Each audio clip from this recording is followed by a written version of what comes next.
Hi friends, அடிக்கிற வெயிலுக்கு சில்லுன்னு காரமாக மோர் குடிக்கலாமா? வாங்க எப்படி செய்யுதுன்னு பார்த்துடலாம். இதுக்கு ஃபஸ்ட்டு ஃப்ரிட்ஜில் வச்ச கூலிங்கான தயிர் எடுத்துக்கலாம். அதை மிக்ஸி ஜாரில் மாற்றிட்டு அது கூட ஒரு கப் அளவு தண்ணி சேர்த்துக்கலாம்.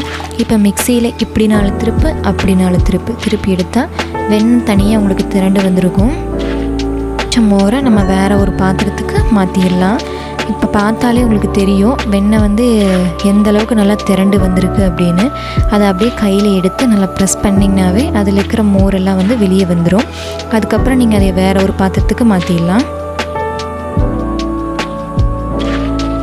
அது கூட நீங்கள் ஒரு துண்டு இஞ்சி, பச்சை மிளகாய், கொத்தமல்லி, கருவேப்பிலை இந்த 4 இடிக்கல்ல போட்டு நல்லா தட்டி எடுத்துக்கலாம்.